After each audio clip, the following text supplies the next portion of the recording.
Hey everyone, this is Alaska from Call Out Culture. I hope you're enjoying the podcast. And if you are enjoying the podcast and you feel inspired to start your own, let me tell you about the system that we use. It is called Anchor. Best things about Anchor, it's free.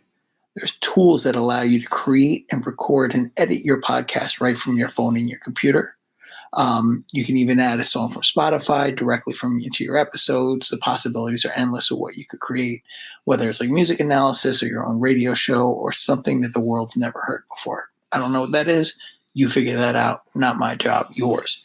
Anchor is going to distribute the podcast for you, so it'll be heard on Spotify, Apple, and all the other podcast you can use. Like all you do is you upload your podcast, and boom, it appears in the other feeds. You can also make money through advertisements like this, or you can also set up like your own sort of Patreon fan support thing. There's no minimum listenership, and everything you need to make your podcast is in one place. So if you want to do a podcast, you want to be like us here at Call Out Culture, download the free Anchor app or go to anchor.fm and get started.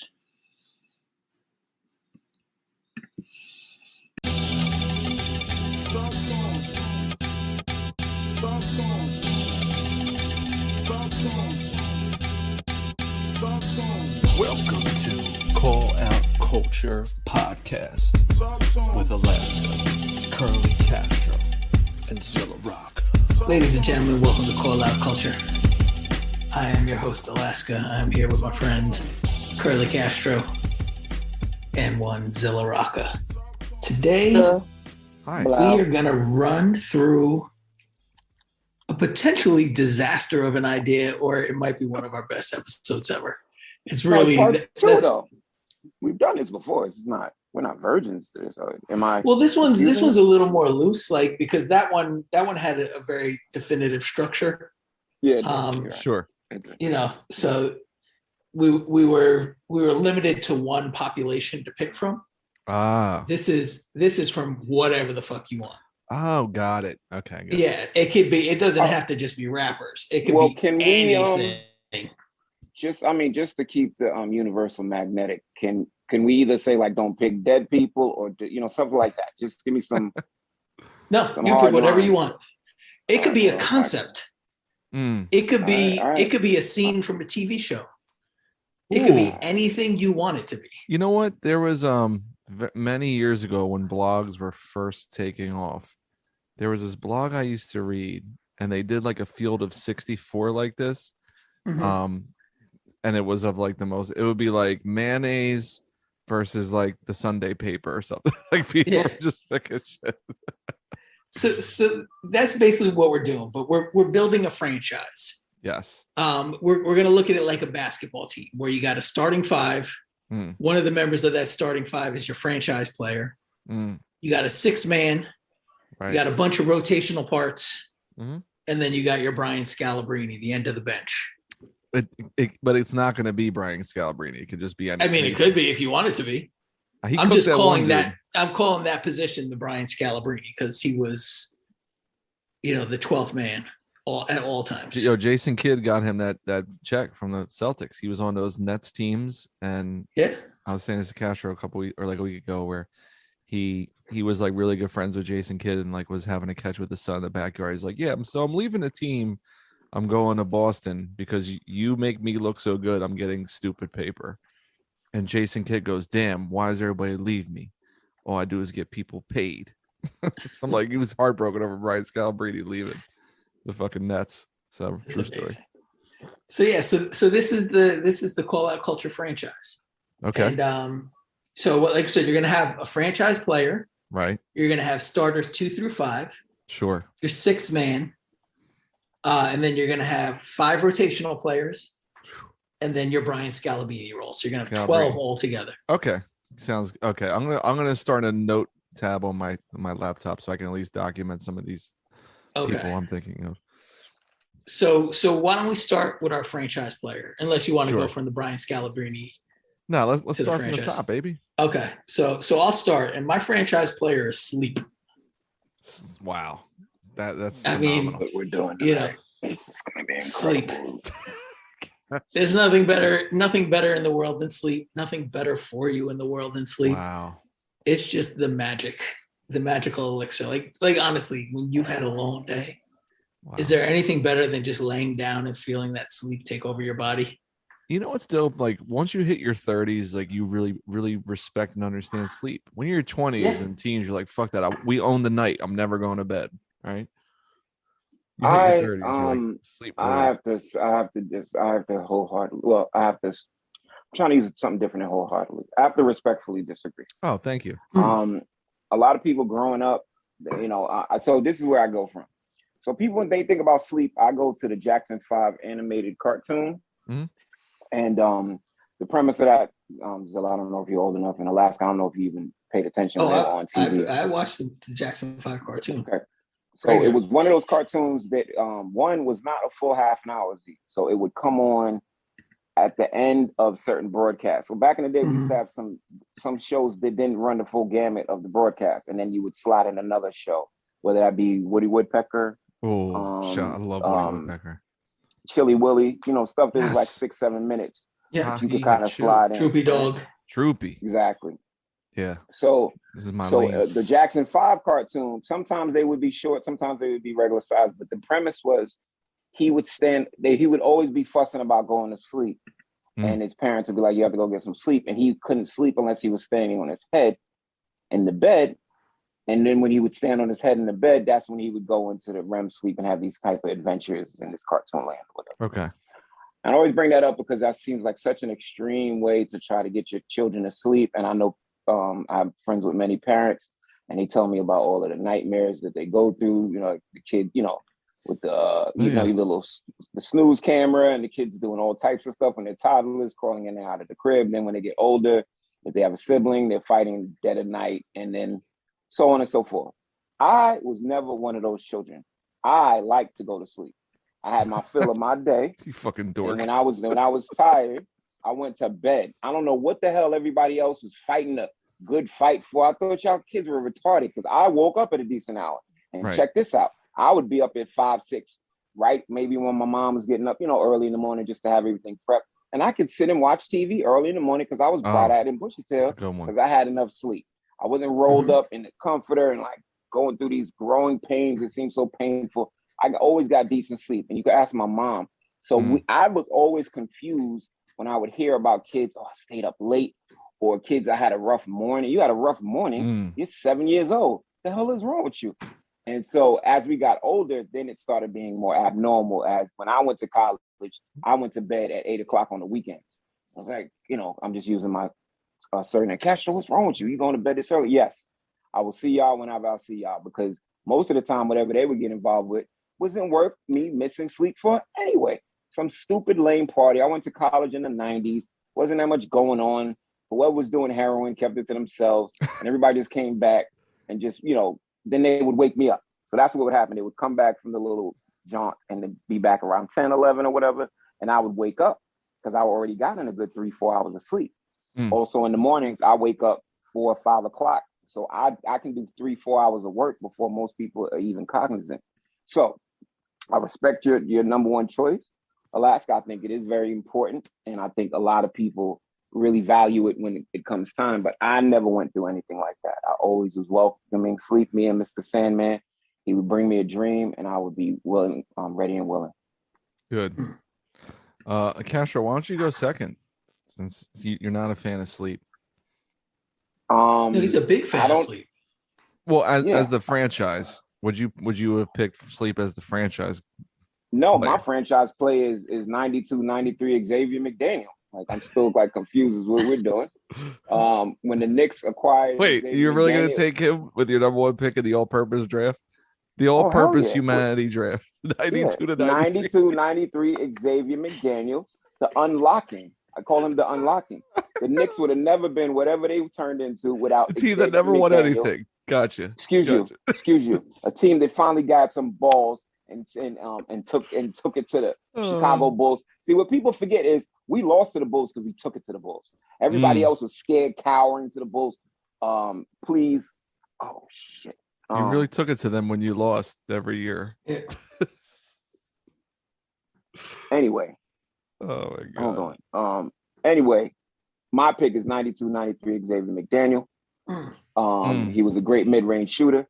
He had just come off a wasted year in Phoenix after his all-star stellar career in Seattle. Yep. And he used to go right in Oakley's face and swing on him. Oakley intimidated everybody. Not X-Man. Better get the hell out of here, Oakley. You couldn't even, one of your legs is shorter than the other. Get the hell out of here.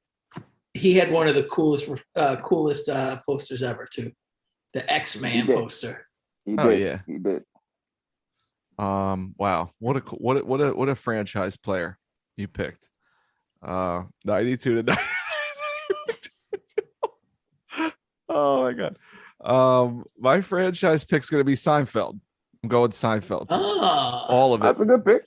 Boom. Okay. That's all of it. No individual episode season. No, just the whole run. Even the weaker final episode. The final seasons after Larry David left, and it was weird with like the Phil Rizzuto keychain and Kramer cooking himself on the roof. How many seasons? When did Larry David kick off? Like, how many seasons did they do without Larry? That's a good question. I think he probably did. I would guess 4 or 5, and then he bounced.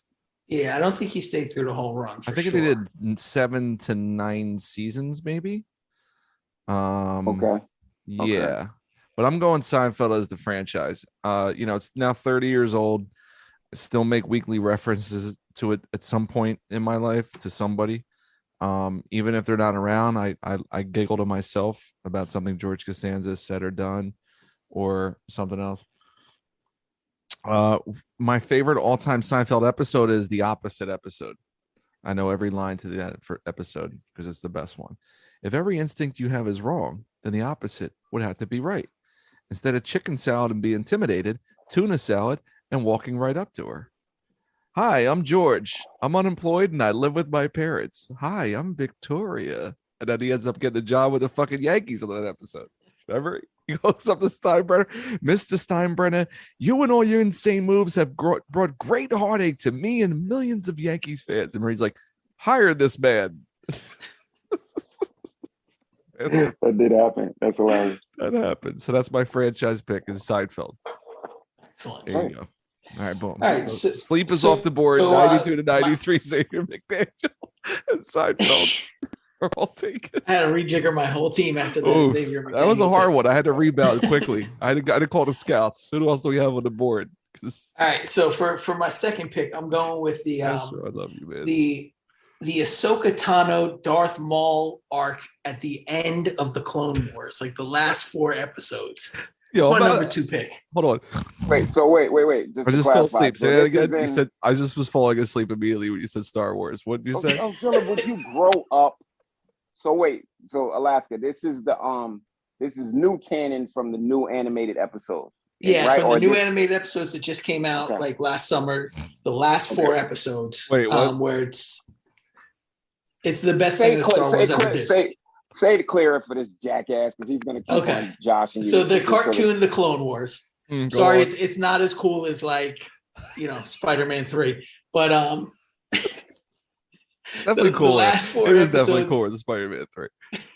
The last 4 episodes of the Clone Wars, there was this arc that takes place as like Darth Vader is turning this thing called Order 66. Right. So it's sort of like coincides with the movie, and it's where his like apprentice finds out that he turned dark, and like this weird alliance that forms kind of between her and Darth Maul, right, who was the villain in the first one.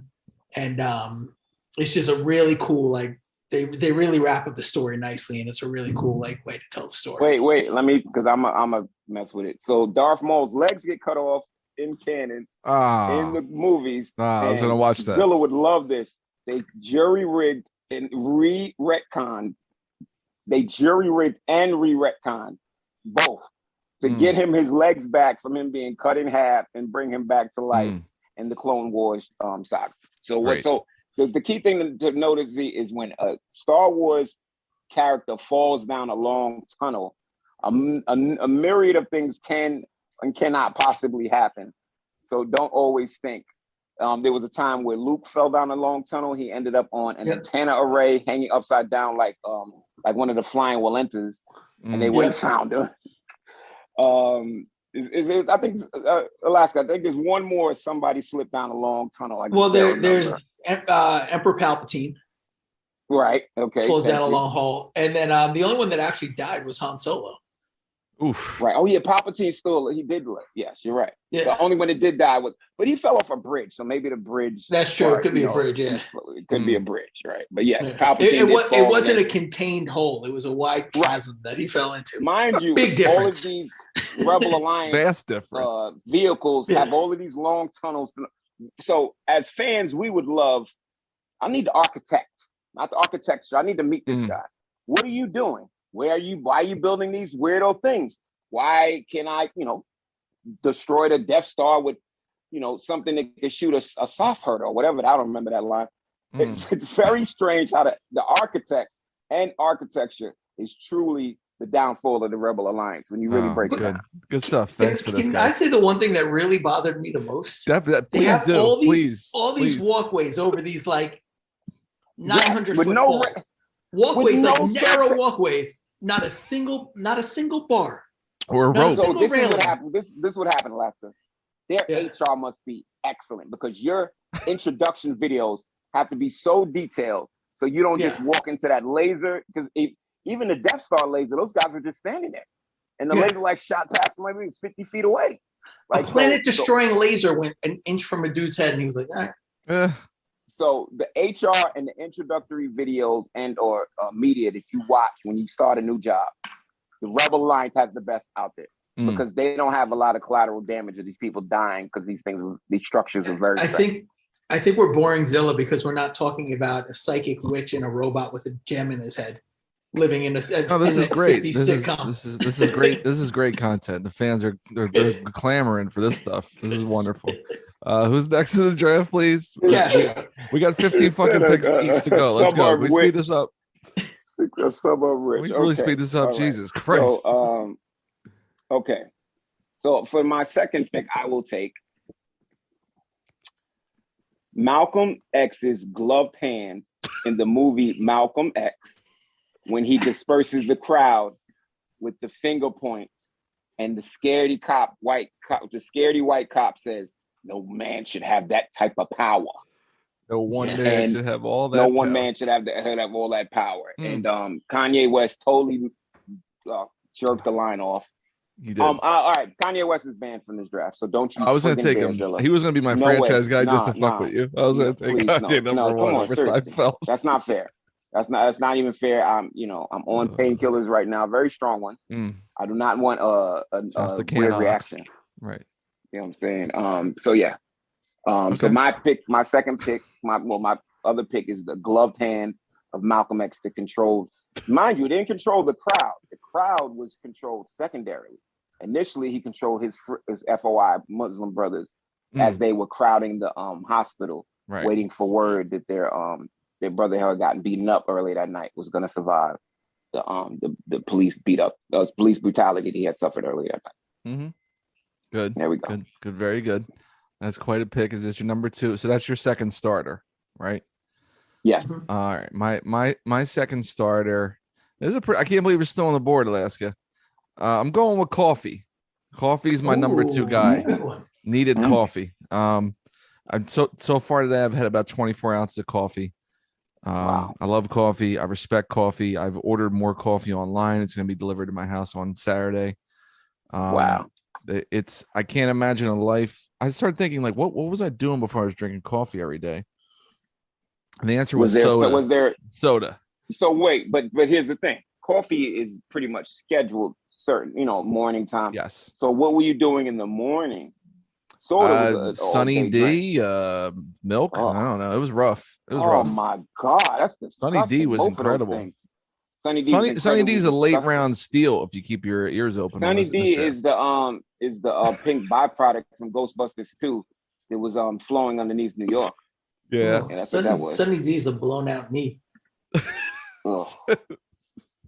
Oh man. Okay, cool. So there you go. All right. Let's hit our third. Oh wait, yeah, you gotta go. Sorry, I thought you picked Sunny D. I picked coffee. Coffee number seven. Coffee, right? Yeah, you picked coffee. Okay. All right. So my number three pick is Sam. My number three pick is Sam Raimi. Ew. Sam Raimi. How dare you? Well, I only say that because I'm about to drop a one shot on Spider-Man 3 that I rewatched with my child. But let's not pay attention. Evil to Dead Spider-Man is 3. wonderful. Evil Dead 1 and 2. Okay, let's Dark go through the rest. Okay. Darkman's an underrated movie, bro. Army of Darkness. Okay. Love Army of Darkness. The Quick and the Dead.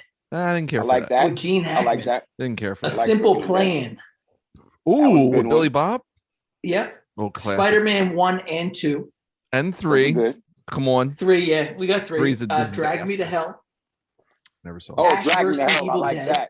Ash vs. Evil Dead's fun. That's a fun show. And then he's also doing Doctor Strange in the Multiverse of Madness. Yeah, MCU, we get everybody. We get it. Yo, long enough timeline, we get everybody. Is one of the greatest movies about a button and fucking it up. Yep. Because if he he switched it out. Oh, that was great. That was definitely great. And I want to know what the subway people were talking about when everybody saw that white woman get dragged underneath the ground. Did everybody catch the next train? No, we got to get to work. I'm not waiting. We got to figure this out. No, it's important. I know. I might have looked down there like, all right. Yeah. Next stop. Right. Let's go. I got to go to work. Yeah. All right, Castro, who's your third pick in the all-purpose everything draft? Oh my God! All right, give me like 15 seconds. Let me get it. I mean, you have a can of it in front of you. That's your lifeblood. It's been holding you down. Okay. So it was gonna be my third or fourth. Your third scorer. Your Tobias Harris, if you will. Would be as much as he still denies it, even though we've been on the show for 2 years together now. My inspiration, the one and only Alaska, when he was in Hangar 18, he fucking sucks now. Wow. But back when he was in Hangar 18, Hangar 18, Alaska off the board. Wow. I didn't see that coming. He had a certain mastery of what we call rap flows. And what I liked was him and Wind and Breeze would challenge each other. So in my mind, I had a whole mythological thing, y'all. So I would think that one of y'all would write before the other. And it was almost a challenge in the sense that, all right, I got this flow down. This is the flow for this song. And then the other one would match it. Now, I from personal experience, you told me I wrote different than how I imagine it, but that's how my brain would do it. And I'd be like, oh my God, how did they come up with this one?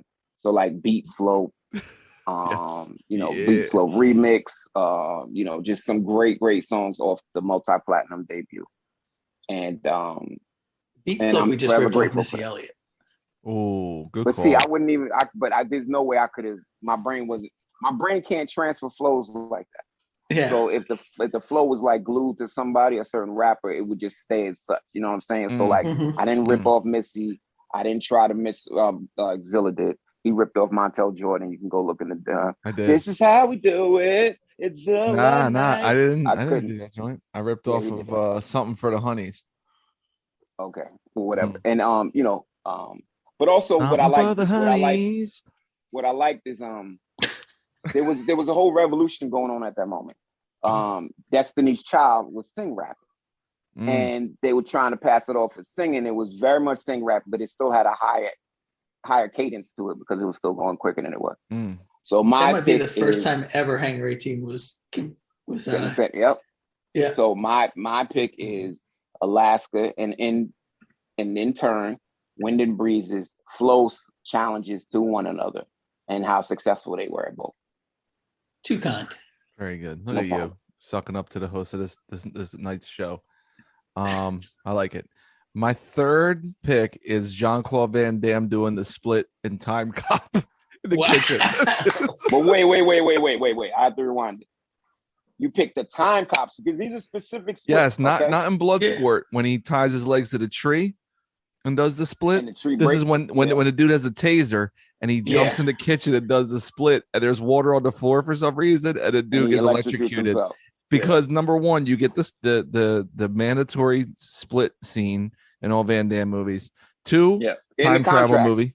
If anybody doesn't know, this is in his contract that he has to at least visibly show the split one time. Yes, he has to do the split. He has to have sex with somebody where you see his bare ass. 3, he has to have a mullet, which he had checked. Time Cop. 4, time travel movie where the ending doesn't make any sense because he meets up with his past self, and then Ron Silver meets his past self and becomes an amorphous blob and explodes. So, and then number 5, he's wearing an ill like blue like vest. Tracksuit, right? Oh no, he's got the vest on, right? Yeah, the time cop uniform, right? But when he transports back in time and he almost gets hit by like the tractor trailer, he's got the fucking vest on, right? But it's curious that he did not do the split. It's curious he didn't do the split for the tractor trailer rolling over him. I thought that was always. No, he turned his head and then rolled out of the way. Right. If he does the split, he gets his head fucking whipped off. The dope thing about the split is it was like, no pun intended, a split-second reaction. Quick, immediately. Yeah. You know, like the one on the tree is like, oh, I'm training, I'm taking my time with this. This was like, boom, muscle memory. Yeah, what's the other one where he does a split on like 2 chairs? Is that what's the name? Not Bloodsport, kickboxer? No, he's practicing. He's practicing, so I'm pretty sure that was Bloodsport because he was in a hotel. I think he was just so there's 2. Training. There's one where he ties his leg to the tree. Training. That's Bloodsport. I think kickboxer, he has the 2 chairs. He's like just lounging, practicing in the hotel room. No, I think that might be Bloodsport as well because both of them are training. You could be right, but it was both a training move, like him, like him sitting there stretching, doing the hand thing, training. Yep. All right, good. That's my third. All right, 4th pick. Here we go. What we got? All right. So after this round, we'll take a quick break. Sure. Wait, so are you jotting this down? Have you been jotting? Okay. No, I've been jotting down my picks. No, not everybody's picks. Oh, okay. Oh, so I'm sorry. Hold on. So I'll do it round by round. Hold on. So Alaska's first pick was sleep. Castro, what was your first pick? Xavier Mcdaniel. 92 to 93, Xavier Mcdaniel. What is wrong with you? You heard me the first time. Daniel. All right, third. Then my third pick was Seinfeld. Okay, and then Alaska's second pick was who? It was the last 4 episodes of the Clone Wars cartoon. The Clone. Ahsoka Tano and Darth Maul. Last 4 eps. All right, I'm just writing the last 4 eps of nerd shit. Cool. All right, nerd shit. Castro, you had Malcolm X with the glove, right? That was your Malcolm X's glove. His gloved hand, I believe it was, right? Gloved hand, yes. Thank you. Yeah. Yep. Mm-hmm. Gloved hand. All right, mine then was coffee. Okay, and then Alaska, your third pick was what? Sam Raimi. Sam Raimi. You really believe in him to develop in totality. He's not going to. I think his work speaks for itself. I think so too. Okay. Like, go look at all the bangers we mentioned. Like, come on. There's a lot of bangers. A lot of bangers. Hall of Fame career right there. And then, Cash, what was your? Oh, you said Alaska in Hangar 18. Alaska, which in turn would be Wind and Breeze, and them Hangar 18 flow challenges that reminded me of Destiny's Child sing rapping. Awesome, good stuff. All right, so Alaska's next, and I picked Jean-Claude Van Damme doing a split in time. Time cop. All right, so draft we've ever had. My number 4 starter is Good Credit. Ooh, you need that. Yeah, you need the a lot good of credit. 4-on-5 games going on right here now. You need that good credit, fam. It really holds the team together there. It's important. Listen, I had a whole discussion with the millennial who works for me today, just about this topic, saying, listen, bro, you got to open the credit card, get the one with all the good perks, the cash back or the miles or the break on the gas, whatever you think is important. You pay all your monthly bills in the fucking credit card. You pay the credit card every month. Every 6 to 8 months, you get huge fucking dividends. Do it. Yeah. And he's like, I don't know, I'll be in debt. I'm like, no, you're gonna be in debt if you spend like 30 fucking grand doing dumb shit on a credit card. I'm not telling you to do that. I'm telling you to maximize that and pay it all. He said, what if I pay the minimum balance? I was like, well, you can do that, but just make sure you pay it on time. Your credit's gonna be popping. So there you go. Good credit corner. I respect that. Yeah. So that's my, I don't think really much to say about that. Other than anybody that gives you guff about that is not your friend and you should disassociate with them immediately. Totally agree. Said the word guff. Funny shit. Well, that actually is going to be related to my next pick. So. Oh, okay. All right. What? Just a hint. All right. So Castro's on the board. We got a lot of things still available. What pick? Wait. So what? There's a fourth pick. What number pick am I? My fourth. This is pick. This is your fourth round. Picking a starter. Fourth round. Still We're still starters. starters. You need a starter. All right. This is glove hand. It's my favorite thing of all time. That's really great. Oh, come on. Barry Sanders and his stout decision to walk away from the game without getting the rushing record. And how it rubbed so many people the wrong way. He didn't give a goddamn two fucks for shit. Ooh, he didn't give a goddamn two fucks for that's like poetry. With his body intact, he walk off with a limp and walk off with his own sunset.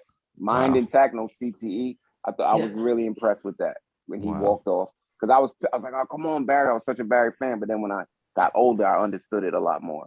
Yeah. It's his decision making. Strong choice. The Lions are so fucking putrid. I don't think they've won a playoff game in 50 to 60 years. And they're not even like lovable losers like how the Cubs used to be and how the Red Sox used to be, where it's like, oh, they're just bums, but we just like going to the games. It's like the Lions, do you know they've never won their division ever? Really? Isn't that fucking amazing? They've never won the division. So it's just Bears, fucking Vikings, and Packers for 50 years, bro. They had the top 3 running back ever. But no, they had how many? They had like 2 or 3 like decent seasons from when I was growing up. Yeah, I can't remember. 2 or 3, and then they get smacked in the playoffs. They won the division in '83. Did they? Oh, I'm sorry. Okay, I heard. And also 91 and 93. Okay, so 3 times in 50 fucking years they won the division in football, built on parity. Who's their best? Who was their quarterback that at least was Scott Mitchell? Scott, Eric Kramer. What else do they have? Didn't they have Charlie Batch? Didn't they have Charlie Batch like him? Didn't they have Pete for a couple of years, but he didn't turn in anything? Rodney Pete, they did have Rodney Pete. Oh, they had to have my man Joey Harrington. He was ill on the Dolphins. I had him in fantasy. He was horrible. I remember he was bad there. But I remember having my man Rodney Pete. Yeah, they also had Matt Stafford. Yeah, Stafford, and then Jared Goff. Now, poor fucks. Poor fucks. Megatron left in his prime. No, as I was about to say, they had 10th best receiver ever. He quit at 30. Barry Sanders quit at 30. Yeah. Chris Spielman, remember him at linebacker? Yeah, I remember Spielman. Yeah, I remember Dude, Matt Millen. Matt Millen was O-line, right? O-line. No, he was the GM. He drafted like 5 receivers in a row that all sucked. Yeah, he was like the worst GM in history. But they also had Billy Sims before Barry Sanders, who was a nasty running back out of SMU. Sims, wow. Oh, I didn't even. That was before my time of like recognition. I don't think I even paid attention to them at that point. All right, I'm on the board. The 4th pick. All right. My 4th starter is I had to go cereal.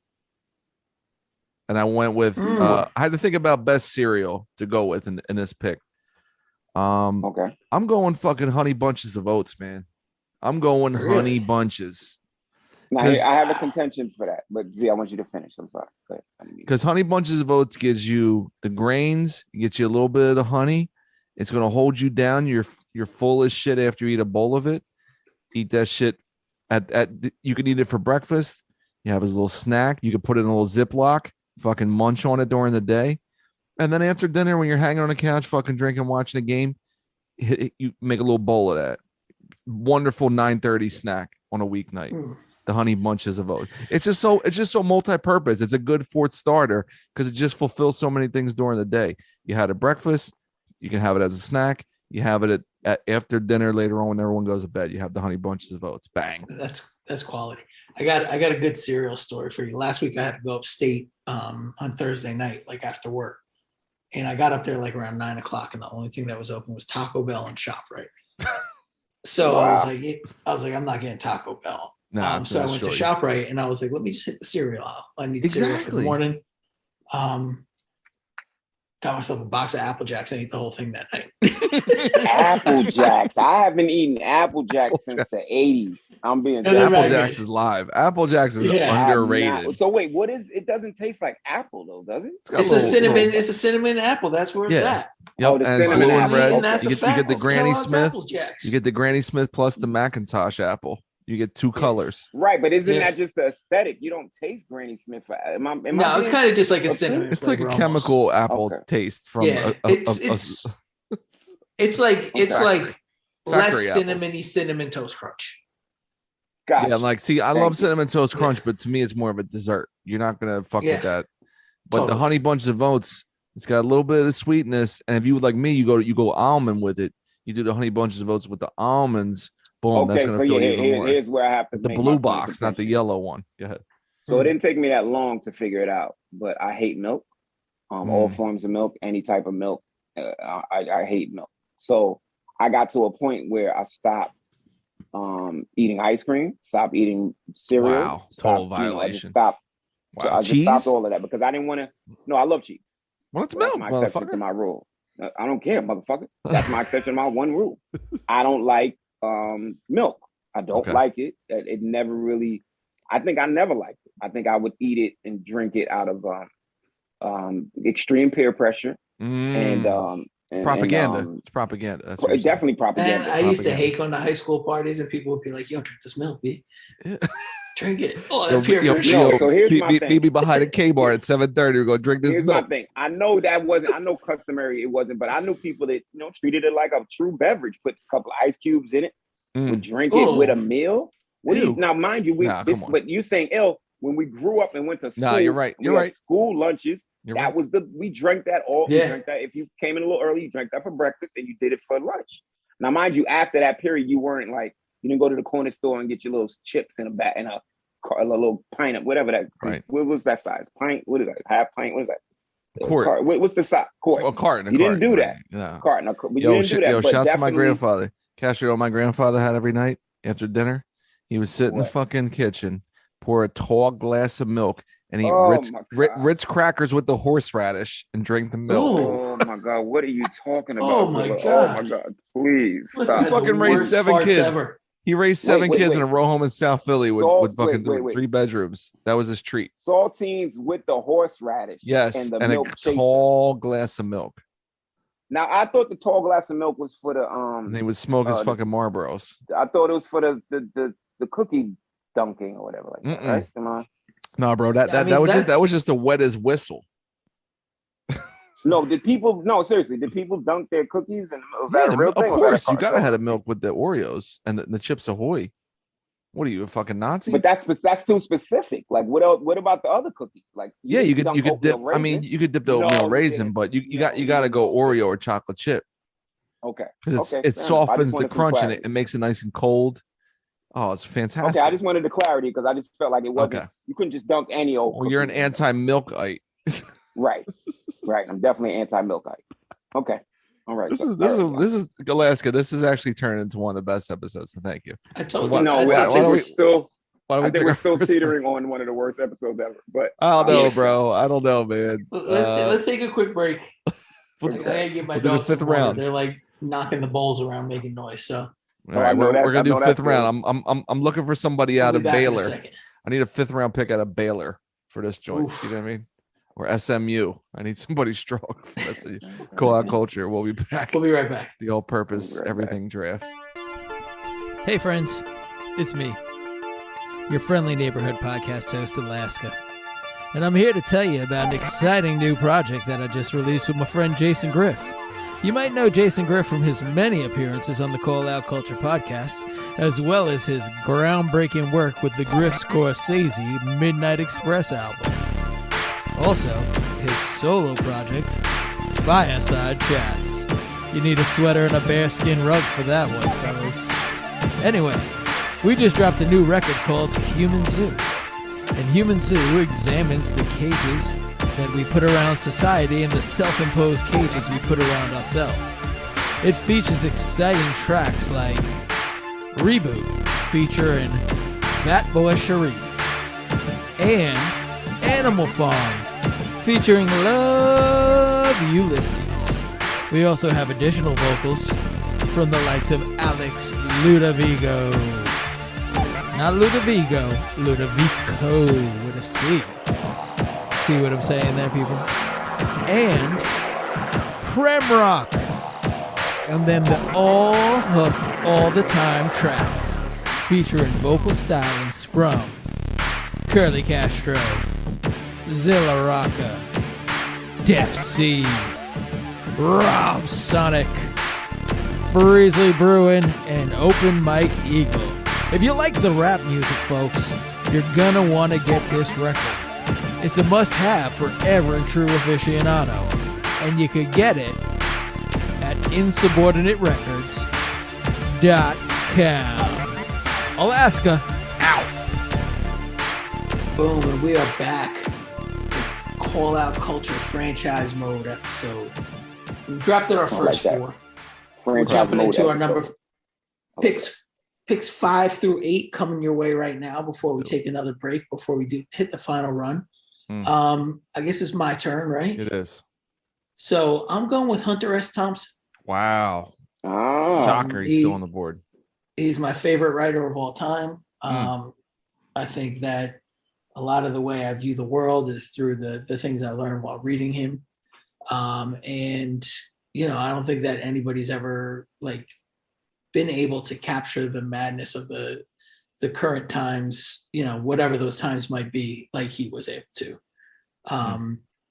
You know, a couple of his I'm very unfamiliar. Yeah. I only know the edges and very much. You never read like Rum Diaries and shit? Yeah. So I just know that he started his career. He was like basically he wanted to be like a journalist, right? Right. And that shit wasn't taking off for him. So he started kind of just immersing himself in stories, where he created this style of journalism that was called gonzo journalism. Yep.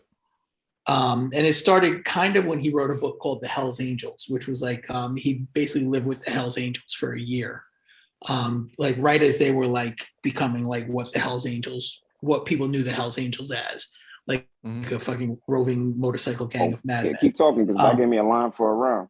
And the end of the book ends up with him basically getting like chain whipped by the Hells Angels, because some shit happened where like one of the members of the Hells Angels was doing something. He tried to step in. They didn't like it. And they basically like beat the shit out of him. Sounds about right. He then, you know, started writing for Rolling Stone covering politics. Nixon. He hooked up with this artist called Ralph Steadman, who did all the artwork. They have a great piece called The Kentucky Derby is a Decadent and Depraved event, where it's like they basically go down to find like the heart of what the American dream is, I think, like, you know, basically like the ugliness of America. And they go through and it's like they sort of talk about all the like the shit they see, like the debauchery, all the bullshit. And at the end they realize, like looking in the mirror after like being like drunk and high and, you know, violent and criminal all weekend, that they're the actual like the horror of America. Like it's him and the artist that he's with. Yep. Ralph is wild. You know? Yeah. So it's like, and then, you know, he did Fear and Loathing in Las Vegas. But the idea was like to instill the stories that he writes with fantastical elements that, you know, probably weren't real for the most part. You know, it would be like something like, you know, talking about like going out and doing cocaine with Spiro Agnew and, you know, two hookers or some shit like that. But it's really like sort of as a way to tell a story of what's actually going on. So like some subterfuge to get truth out. Okay. Crazy. Yo, did you ever read his ESPN Page 2 shit? Oh yeah. I used to read all the time. I got the book. The book's amazing. I mean, Ruby, what's it called? Like Hello Ruby or some shit? What's that? Hello Rube or Hey Rube. Hey Rube, yeah. I mean, the piece that he wrote after 9/11 was like, oh man, spot on completely. Definitive work. But I mean, he killed himself, right? At 60. He killed himself, yeah. So he was a huge fan of Ernest Hemingway, who also killed himself. And he was like, his whole idea was like, it was an exit strategy, right? Like it made like knowing that he had an exit strategy made life at its toughest more bearable. Because he always knew like if it got to the point where shit was like horrific, he could just end it. Bet. So I mean, a couple of like the quotes that he's like really known for are like, where is it? Sorry, I got them all up here. I hate to advocate for drugs, alcohol, violence, and insanity to anyone, but they've always worked for me. The edge, the honest way to explain it is the only people who ever really know where it is are the ones who've gone over it. And then, you know, I mean, there's other stuff that's like long-winded, but there was one, I mean, like basically the start of the Fear and Loathing book. This is the start, the opening paragraph. We had 2 bags of grass, 75 pellets of mescaline, 5 sheets of high-power blotted acid, a salt shaker half full of cocaine, and a whole galaxy of multicolored uppers, downers, screamers, laughers, and also a quart of tequila, a quart of rum, a case of Budweiser, a pint of raw ether, and 2 dozen amyls. That's Not the that we beginning of needed Fear and all Loathing, that, right? Yeah, not that we sorry. needed all that, but once you get logged into a serious drug collection, the tendency is to push it as far as you can. That's how he starts the book about going to find the American dream. Incredible. Yeah. Magnificent. I mean, if you think you would read some, I'll send you some. I'll send you some at the hospital right now. Oh, he's amazing, bro. I mean, no, it's just earmark the book. I'll definitely read it. You'll love it. You'll love I'll definitely read it. Wow. Strong pick to round out the starting 5. Hunter S. Thompson. What Castro, how can you pick after that? Well, I mean, Alaska's leading the way. I'm pretty much following his lead. So, in the essence of writers to be in the starting 5, because intellectualism is always important. My 5th starter, and she's also was a massive, imposing woman, would be Octavia Butler, my favorite writer of all time. And for people that aren't familiar, I can give a little short, succinct description. She was a sci-fi writer, but the science fiction was nothing but a mere portal into African-American experience. Nice. She had one of her breakthrough books was called Kindred, and it was about somebody in modern times being time traveling unbeknownst to them back to the antebellum South. And there was a time difference. So when she went back to the South in the 1600s, I believe it was, I could be wrong. She would be there for like a week or 2. And then when she would come back to present day, it would only be like a minute had passed or whatever. Wow. And that juxtaposition is very important, because I feel like when you're studying African-American experience and the tragedy, it's something like that. So I went to a class for 2 hours, but I'm trying to absorb 200 years of like tragedy, even though my class was only an hour and a half, or the book was only so many pages, and or the read took but so long. But she is an incredible writer. She has series that she created. She's a world builder, which I always think is important in any type of media, in any type of creative media. When you're able to build a world, I like that, because then you could just drop me smack dab in the middle of the world. I don't really need a whole big intro book, or this is the epilogue to explain this, that, and the third. I don't like a lot of explanations. I like to wake up in the shit, if you will. So yeah, Octavia Butler. Oof. Nice. Strong. So you guys are dropping illiterary shit and motherfucking poets of modern American culture. It's his birthday. I'm going motherfucking Raekwon talking on songs. That's my 5th pick. Yo, man, you know what I'm saying? Yo, man, get your motherfucking refurbished Cubans out here. You know what I mean? All right, Zilla, but I need you to play it more straight, because when you do the voice and you do that, I think people don't take. I'm saying though, Chef. You know what I mean? You that one right there, so man. You got the fur on. Point. So I think this would be a good time for you to really approach it from like intellectual slant, from an intellectual slant. Not make it like funny by how he talks. So Raekwon. We talked about it with Shells, rest in peace, on our Lineage of Greatness Raekwon episode. And today's Raekwon's birthday as we record this. And Shells and I, a year ago, we're going to drop this song. Okay. So Raekwon's on my mind today, right? You put this song in the mix. So, yeah, you're going to put the song in the mix. Right? Yeah, I tweeted earlier, Ode to Raekwon, me and Scorsese, produced by Panels, who's doing the new East Hampton Polo Boys album, Winter Catalog, which is bonkers.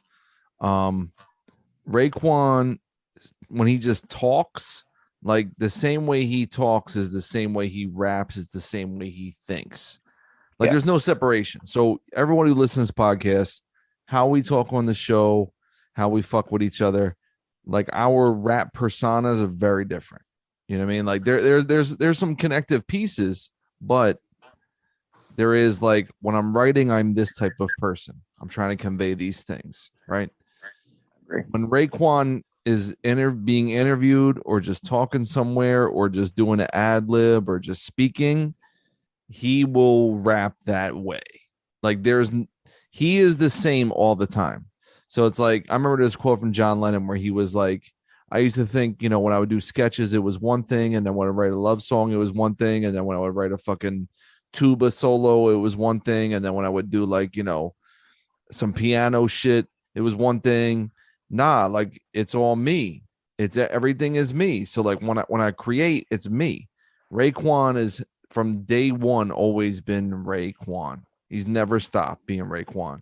So if he's writing a book, he's selling a bottle of wine, he's interviews for the first few interviews.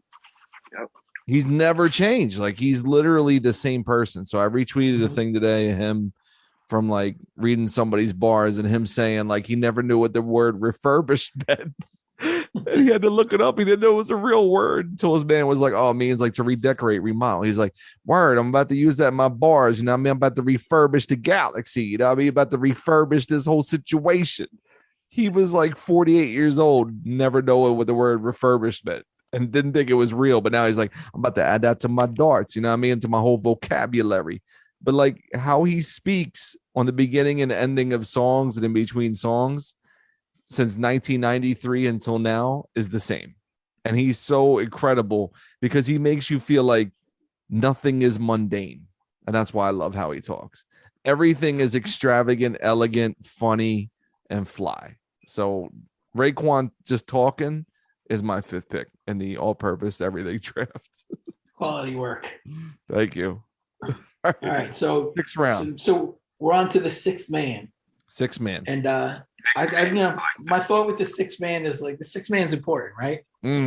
When shit's kind of going sideways, maybe, or when your crew is tired, you pull the sixth man in. It's the energizer, get you going again, get you those much needed points when things aren't working.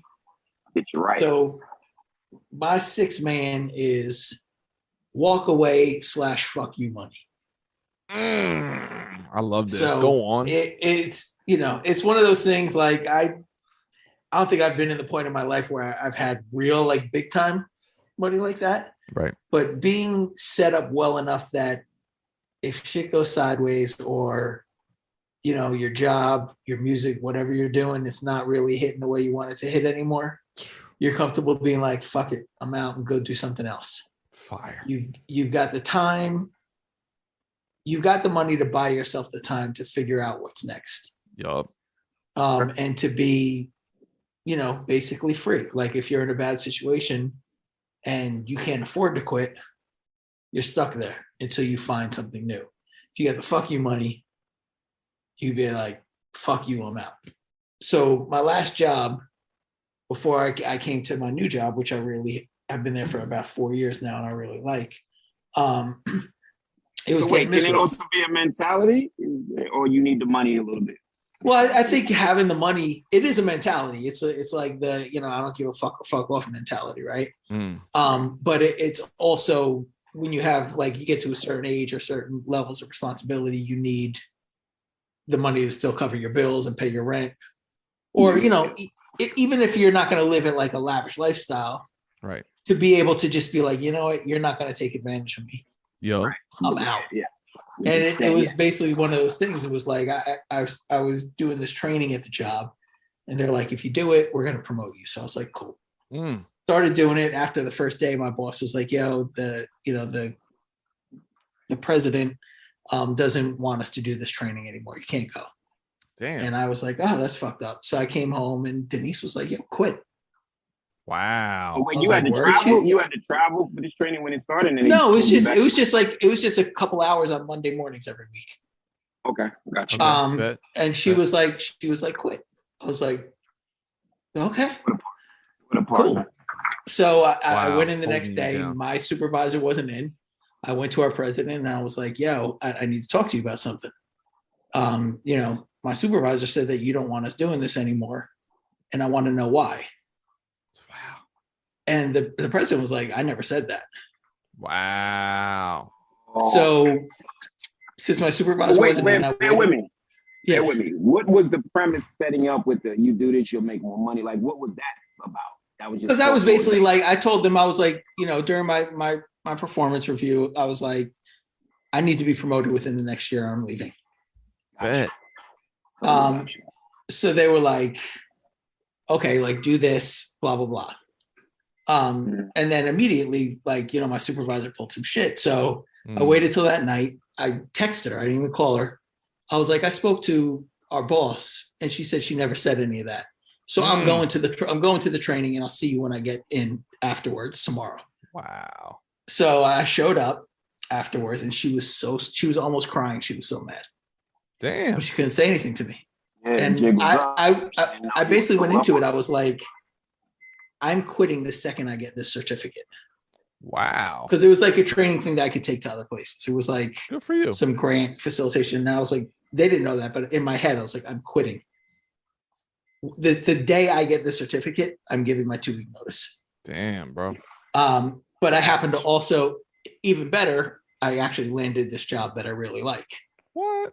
It's like literally the day I finished. But having that peace of mind to be like, I'm fucking walking away. It just was such a sense of freedom and relief. Fire, bro. And I think like having that ability to do that in your life is important. I know it's a difficult place to get to, but if you get there, it's really good. Incredible. Yeah. Incredible. Love it. Oh, I need some time, so let's hit a break. I need some time to come up with my next. All right, quick break. Quick break. We'll come right back. Quick break. With 6-round picks from Hofstra. Curly Castro on the clock. It's that time again. We're back. Career Crooks, me and Small Professor. New album, Never at Peace, available now worldwide, streaming on all platforms. Very, very, very limited pieces of merch left.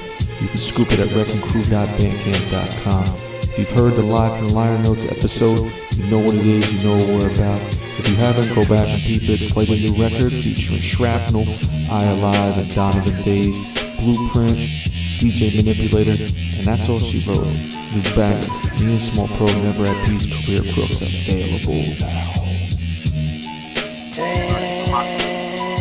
And we're back. Castro.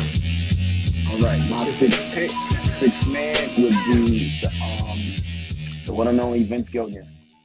Wow. Oh, nice one. And now me, I'm a Vince Gilligan fan from X-Files days. He wrote a number of great X-Files episodes, even the one with Giovanni Ribisi, which is very kind of classic. He always has an episode with Bryan Cranston as a character that is his for speed and everything. You had to stay at a certain speed or his head was going to explode. And his wife was pregnant and Mulder had caught wind of it. They were on the phone and eventually Bryan Cranston's head does explode. But Vince Gilligan is just, when you start watching his shows and watching some of and listening to the behind the scenes commentary and learning how he assembled who he wants to work on the show and how adept they get at show making.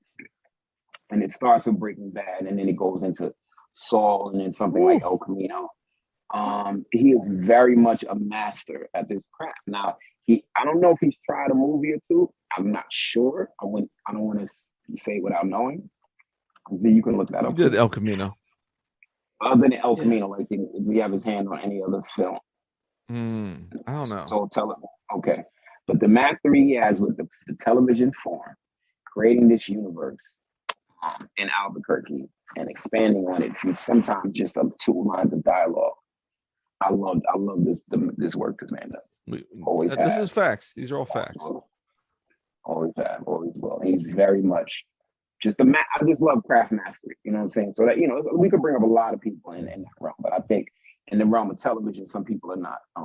People talk about Dave Simon because they know about them now. You know what I'm saying? But definitely showrunners and that's another thing that people want. He's a showrunner. Doesn't mean he writes all the episodes, but he definitely is the guru and handles everything. And that's a big task to take on when you want to keep aesthetic integrity, because there's a certain standard that all the people that have come prior on the show that he's working on have stayed. So when he brings in new people, if you're not familiar with some of the people he's worked with, the girl McLaughlin, right? Sarah McLaughlin. That's a singer, dog. No. I'm talking about it's a director. I'm probably saying McLaughlin wrong. It's Sarah something. Yeah, but anyway, Brian Johnson is one of his proteges. I will remember you. Sarah McLaughlin, dog. I'm gonna look it up. All right. I know. I'm gonna look it up and I'll bring it up later. But that's my pick. I like it. Vince Gilligan is your 6th man. Very good. That's solid.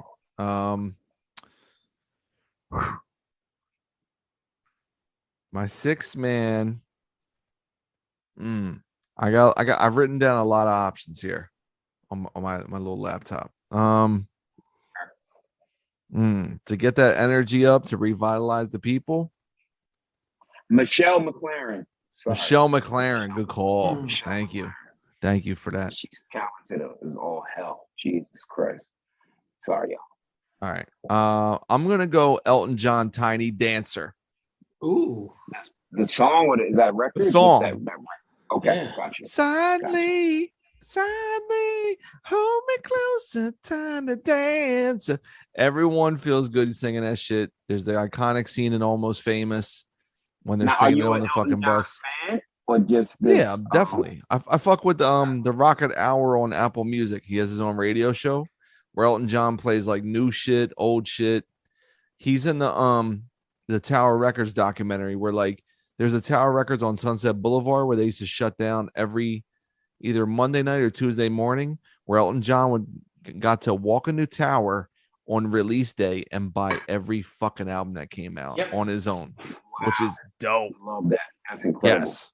So Elton John's crates are thick, and he knows he stays up on no shit. He's in his 70s. He's like, when I listen to this shit on Apple Music, he'll be like, "Oh, this is a brand new fucking cut from fucking Modest Mouse." I'm like, "Oh shit, Modest Mouse is dropping." I didn't even know that. Elton John knows. Then he'll be like, "Yo, there's a new cut from Vince Staples. I like him." I'm like, "Oh shit, Vince." Elton John is the one.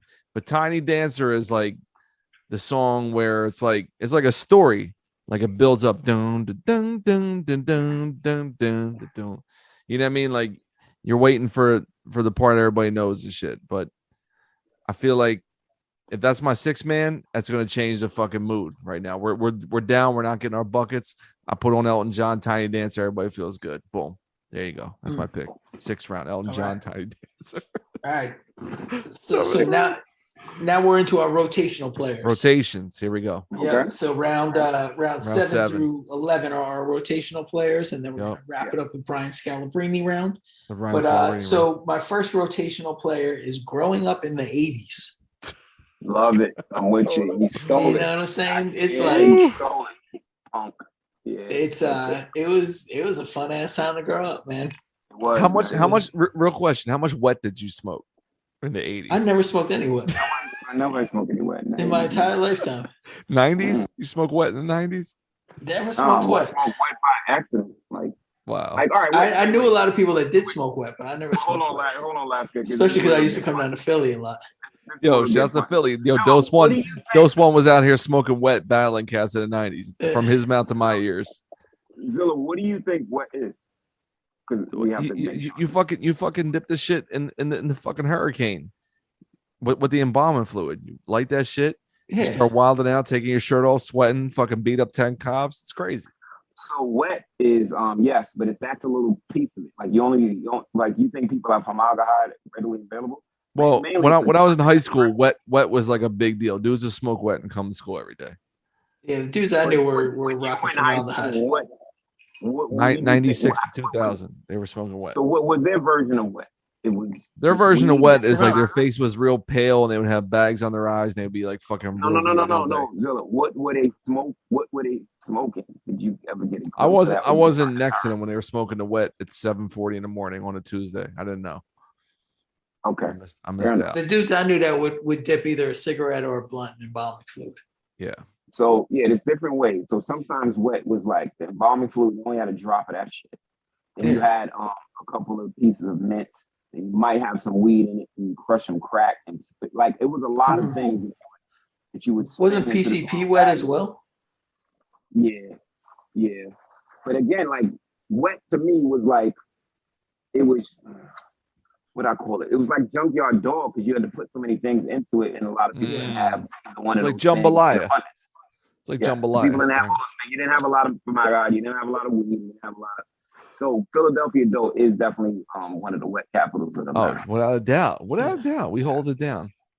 And shouts to me, Def C, and a Small Pro doing a song called Angel Dust, aka Leak Brothers 2, off the first Career Crooks album. Good luck with that. Go run that back. So, all right, growing up in the 80s, off the board, man. 7th round. She was a good time. Like, go outside all day, ride your bikes, go to video game arcades.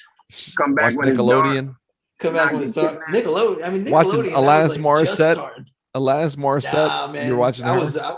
We were watching You Can't Do That on Television well before Alanis Morissette. Wow. Back when they had Moose. Your man Barf, the fucking the cafeteria dude, he would throw up on motherfuckers. Yeah, Barf. And then because you like came at the right time, you would come home from school and you would have like reruns of What's Happening.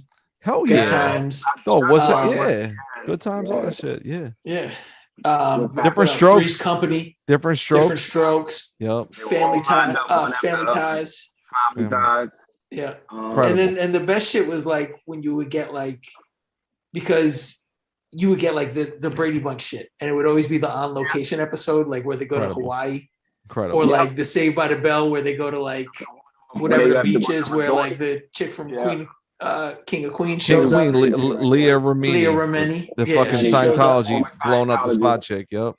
Yeah. Blew up the spot.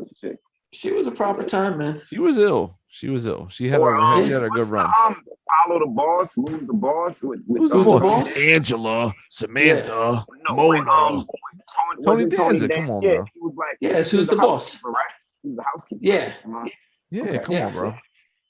Tony from Philly, bro. I had a line about having a crush on Mona when I Mona. She wanted to get it in. She was all about that shit. She was like Blanche from Golden Girls. She's letting you know the fucking goalie left the net. Realize Mona was like hinting at stuff, but Blanche was fully realized. No. Mona was letting you know it's all good. You know what I'm saying? But Mona never had no dude at the house. You feel what I'm saying? Like they were all in the kitchen. True. In that back kitchen. Well, she had her own upstairs joint. Right. Yes. True. Yeah. She lived above the garage like Fonzie. Also, I got another one for you with the 80s. Bosom Buddy. Oh yeah. Peter Scolari. Rest in peace. Mork and Mindy. Yep. Laverne and 70s. Laverne, that's 70s. No, I bled into the 80s, brother. Okay. And the beginning of Alf. Alf is all 80s, dog. He was there with the throw goat and Nancy Reagan on some of them pictures. Yeah. Dude, so can we go back to Who's the Boss for a second?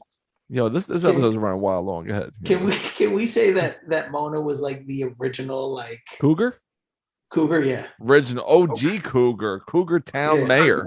Cougar Town founder. Cougars shows that they weren't acting like a cougar. You know what I'm saying? We would just have crushes on them. Right. Whether that be, whoever. The fucking aunt and Secret to My Success, OG Cougar, bro. Michael J. Fox. Who was the females in Charles in Charge? Not the little girls. Who was the older one? And Nicole Eggers, bro. She became a porn star in Baywatch. Yeah. Okay, gotcha. And fucking homegirl, what was her name from Charles in Charge? Damn. And then Willie Ames. He was in some like kung fu action shit. I remember one movie he had like dreads and shit. The sidekick? Yeah, fucking Willie Ames. He was a moron on the show. Got you. I got you. Okay. Willie Ames is wild. He was wild and doing like Skinamax shit and like kung fu shit. Willie Ames is wild. Isn't it also like the first Ghostbusters in the 80s, right? Definitely. Yeah. Okay, gotcha. Dog, I just gotta show you this. Let me share the screen with you real quick. I can't share it. Oh, you're not the host. You gotta give me permission, yeah. Nah, I don't feel doing it right now. Okay. Right. What I'm sorry. I don't want to fuck up the recording. That's all. No, it's okay. I'm just gonna put this in the chat. We got the chat, right? Yeah, we got the chat. Yeah, we got the chat. Come on, man. Tell me that's not proper. Let me see the chat. Encrypted. Oh, this shit. Wow. Oh, wow. The high security shit. So with that, wow, they're going to the shore. Mona, bro. Mona. They're going to the shore, Z. They headed to the Shouts shore. Shouts to Mona. All right, Castro, you got your 7th rounder. So the last guy growing up in the 80s. That's good value in the 7th round. Growing up in the 80s.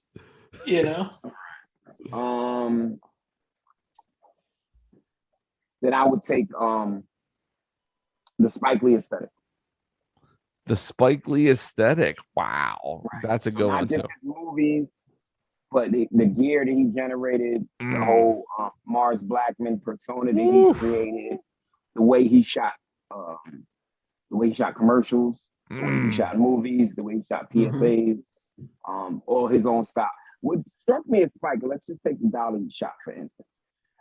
I don't remember directors can copyright with their shit. But I remember there were certain directors that did their own things, like your man Z. Scorsese would shoot a certain way. You know what I'm saying? Like that type of thing. And why one director wouldn't just copy another?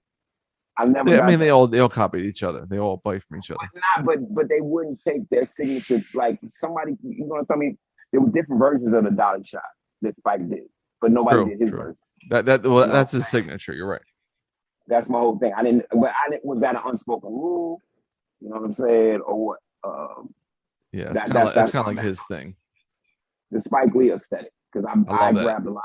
But when I went to high school, we had a 40 acres and a mule shop right across the street, and I think that was the original flag shop. Wow. He would be in there on occasion. So when they would do promo, when they have like pieces for the one movie, he would be there. He would make a little appearance to come shoot, commercial stuff, pictures and video, and then they'd be gone. You wouldn't see Spike that whole year, that whole semester in high school. But he would pop in and out. But yes, love it. Spike Lee. Love it. My 7th round pick. So Alaska has grown up in the 80s. Castro is a Spike Lee aesthetic. I'm just gonna take Nautilus, 7th round pick. I'm taking Bob James Nautilus. I'm basically the foundation for every banging rap song ever made. Check your email because he's gonna send you a C&D, brother. Yeah, well, Nautilus, you get everything from fucking Children's Story to Daytona 500. Off Nautilus, you get fucking Wu-Tang. We gonna take it back with this off 8 diagrams off that shit. You get fucking there's an ill crazy joint with Freddie Gibbs and Black Thought where they just rap over the record from Nautilus, which is wild. Off Gibbs' album Shadow of a Doubt. You get the ill Mary J. Blige song with Nas and DMX called Sincerity, where they're just singing and rhyming on Nautilus. You just get so many. It's a great value pick, 7th rounder. You know what I mean? It's like it's getting a 7th round guy who becomes a starter in 2 years. Like, oh shit, this guy's on our team. So yeah, I'm going Nautilus, Bob James, on track lib or just stealing that shit, whatever you want to do. And every single producer at some point has fuck with Nautilus. It's like a passage, rite of passage. 8th round, Alaska's on the board. So my 8th round pick is It's a bit of an interesting one. So, the song Stepping Stone by the Monkees? No. They're like, I'm not your stepping stone. Come on, familiar. Yo, shouts to what's his name who just passed away. Rest in peace, Peter. What's his name died? Peter Tork. No, Tork. It wasn't Peter Tork. It was Mike Nesmith. What's his name? Mike Nesmith who passed. That's my man. Wow. So anyway, they had a song called Stepping Stone. It was originally done by like Paul Revere and the Raiders, some shit like that. Shouts to Paul Revere. But the punk band Minor Threat did a cover of it. Oof. And it's like just like a real like poppy punk version of a song. It starts real lo-fi and it just builds up. And it's been stuck in my head for like the last week. So I'm going with the Minor Threat cover of the Monkey song Stepping Stone. Okay, Minor Threat. So that's that, but that's a victim of recency. That's recency bias. It is, but it's there. I mean, I've been listening to it for probably 20 years. Every time I listen to it, it gets stuck in my head. This is great. All right, I'll send it to you so you can put it in the episode. Okay. This is going to be a 2-part episode, by the way. We're running very late. All right. 8th round pick, Alaska. Castro, 8th rounder. Right, 8th round. So you just picked the Spike Lee aesthetic and Vince Gilligan on your roster. So for my 8th round, it would be the mid-90s Supersonics. Mid-90s Supersonics. Yeah, because not just Kemp and Peyton. We're talking Detlef Shrimp, Derek McKee, Kendall Gill, Sam Perkins, Sleepy Sam, Benoit Benjamin was on the team. Played on the video. Vincent Askew was he on that team? Yeah, Vincent Askew was on that team. Good call. Look at me, Nate McMillan, classic backup point guard. I'm trying to think anybody. Yeah, Detlef. Yep, you said that. Wait, when did they get Hurst Hill? I think Hurst Hill came. That was like late 90s. Late 90s. Change, yeah. He came after the uniform change. Kendall. But yeah, those folks. I like all that brand of basketball. George Karl and his crazy. George Karl, classic. George Karl was the last coach that was trying to pry credit from things because you would see him in interviews. He wanted credit for how they playing. Sometimes he said. I remember one thing he said. He had to coach his team down. I like to let them go crazy and do all types of crazy shit. because I'll just coach them down, and it's very hard to coach. It's easier to coach your team down. Good point. Good point. And I gave him a lot of credit there, but I definitely think he was like not giving credit to Gary Payton himself. Like George Karl was a narcissist. Incredible. Total maniac. Love him. I love him. That's a great call. Mid to late 90s, Seattle Supersonics. Shouts to before the big uniform change. Well, I mean that was in the final, so I'll keep them in it. But okay, that pre Vin Baker, basically. Right, but the finals appearance put in there, put Gary Payton's rookie year, Sean Kemp's rookie year, all that's like that. Okay, fair enough. I like that for 8th rounder. That's good value in the mid 90s Seattle Supersonics. Wow. If we're gonna go, all right, I'm gonna go with finished basements. That's my 8th pick. Oh, that's a good one. You need a finished basement, bro. Help me out.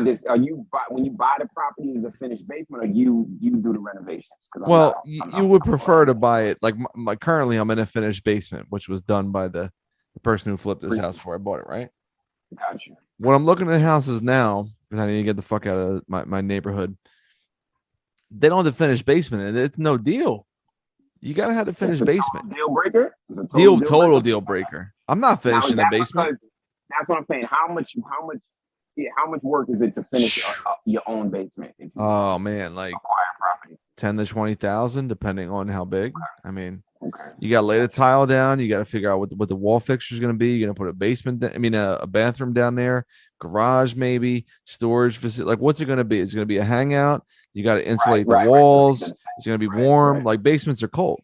You know what I mean? Like, so there's a lot to consider. But if you have a finished basement, sleep there when they come through. Yes. So like my basement currently is pretty cold, but I have a TV down here.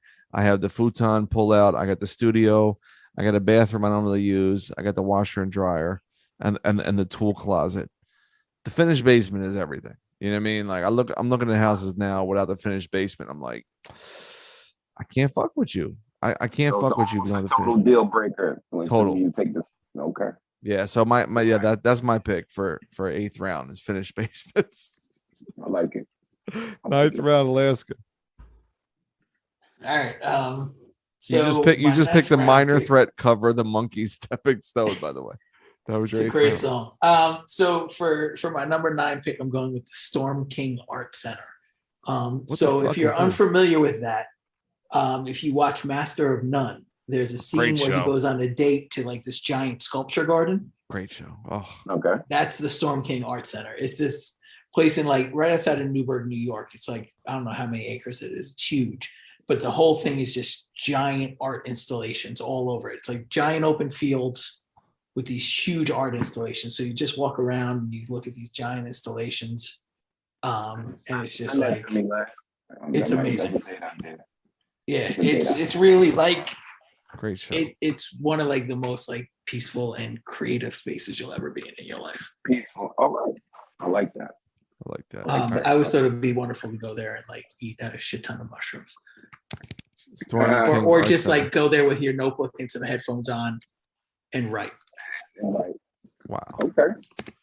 Pretty good. All right. I see your art installation and I raise you drugs. I don't know if I thought I was going to get my team without mentioning drugs. Still on the board. Incredible. Drugs. They really slid. Drugs. A lot of different drugs. Good drugs. I don't really like the bad drugs, but sometimes I've been tricked into the bad drugs. Right. I am currently on a drug right now, and it's kicking in really good. You're doing well on the drug. I'm hanging a drug. Yeah, trust me, because I'm moved out. I'm totally moved out right now. But drugs, they help. Drugs. They hinder. I'm not about drug addiction and like going spazzola and breaking things to get your drugs. But if you can find a nice, calm way to acquire drugs without law enforcement, either from you breaking into something or hurting somebody to acquire the money, and more power to you. I still have a long life goal of doing a nice ayahuasca trip. To Peru. Yeah, you gotta go to Peru. Short list. Yeah. There's also some places out in the desert Flats. I can go out west and like they have 3 or 4 attendants with you. And you have a trip. You don't have to really, it's like they call it that, whatever center, whatever they want to call it. You know what I mean? Yeah, they have like shamans there. They guide you on your trip, so you don't get weird. Exactly. Yeah, you need that. But on top of that, I really want to I want to try opium, but I think it'll be too easy just to get opium and smoke it. I want to go like to a old towny opium den if people are still doing that recreation, the recreation of an opium den, laying down on the pillows with the long pipe and vegging out for a day or something. I don't know if my girl will let me do that unless she goes, but those are my two things. I want to do an ayahuasca trip and I want to do an opium den session. Pretty good. I like it. There you go. So this quickly became the Joe Rogan podcast. All right. Does he talks about? Oh, fuck yeah. He's all about ayahuasca and tripping and DMT and mushrooms and shit. Oh yeah. My 10th round pick is Dame Dash and Cameron clowning Bill O'Reilly. You bad doggy. I got dirt on you, doggy. Great. I got dirt on you, doggy, on Inside Edition. You started Inside Edition, right? And he starts going, oh, no, I didn't. Yeah, you did. Like, I got dirt on you, doggy, wearing the fucking oversized Utah Jazz hat. And Dave be like, what's the matter, Bill? Why are you mad, Bill? Oh, Bill. Like, he starts talking like a white dude. Just clowning the ultimate fucking con man to his face on his own show. Let them talk. He really did not let them. He was interrupting constantly. Like, then they would go. What? Wait a second, Bill. Hold on there, Bill. Why you mad, Bill? Like he was talking to him like a white dude. He wasn't picking up on that shit. I can't be like, yo, man. Oh, I got my own business. Dipset. Dude's like, oh, no, you guys can recognize you're the rappers. You're more influential than the fucking teachers. And they were like, no, you wrong. You the teacher. You do it every day. We just rap. We just show people a lifestyle. I was like, yo, it's one of the most iconic fuck. And then he was talking to a dude from Philly, the superintendent. He was like, you guys know, you got their ears. You know what I mean? They're teenagers. They like the rappers. They like the clothes. They like the Rockefellers. Come on, dude. They were like, that's your fucking job. Like you're there every day, bro. Like we just rap about drugs. Like the fuck you talking about? So it's actually condemnation on you that we have such an influence on you. Your shit is so boring during the day. Yes. But you want us to tone it down. We just doing something. Our things are 3 minutes at a piece, a clip, right? Right. 3 minutes long, a clip. Y'all have people in your classrooms for 7 hours plus. Right. And that's when Dame is like, why do everybody talk about all the drug shit when they're not talking about Cam being an independent business owner and an entrepreneur? Right. I'm like, correct. Yep. How about that? Correct. Anyway, that's my pick. Dame and Cam on Bill O'Reilly. Dope. That's my pick. All right, Alaska, you're taking off. No, 10th I think round. No. All right, wait. Let's clip it. What round are we on?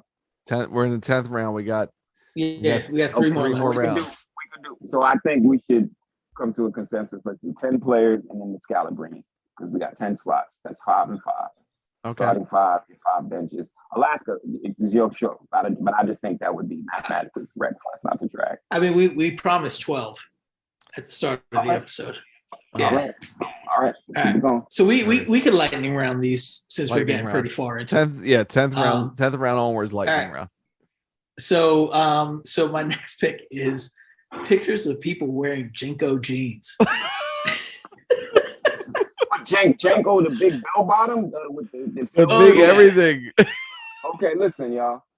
Just do a Google search of people wearing Jinko jeans and tell me it's not the funniest thing ever. This girl saying you're not a grown up if you keep stepping on your jeans, and this is from a back in the day. Like, yes, Castro, you were a big stepping on the jeans guy on the heel. That was your look. You're around with that. There's a picture of Hulk Hogan with his son. Hulk Hogan in black Jinko jeans holding his son. Yo, the Jinkos was like a poncho around your hips, dog. Them shits were out of control. I never wore no Jinkos. So much denim.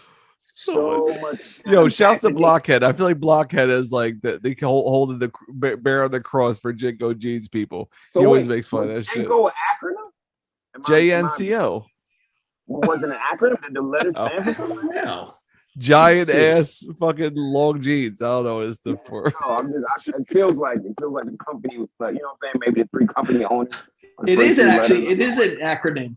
It stands. It's like Raver Fubu. It's Judge None, choose one. Oh my god. Raver Fubu. Yo, I looked up Hulk Hogan Jinko jeans. Yo, was the most fun I had all week, man. I love this show. Judge none. Yo, he's like holding his son's hand where he's big ass Jingo jeans in the parking lot. What's my next pick? Yo, that's the cover of the fucking art for the episode. Okay, I'll pull it. Oh shit! No, I don't. No, I can't breathe. Stop. Castro, you will die looking at this shit. I do not want that to be the cover art. It's gotta be. No, it does not.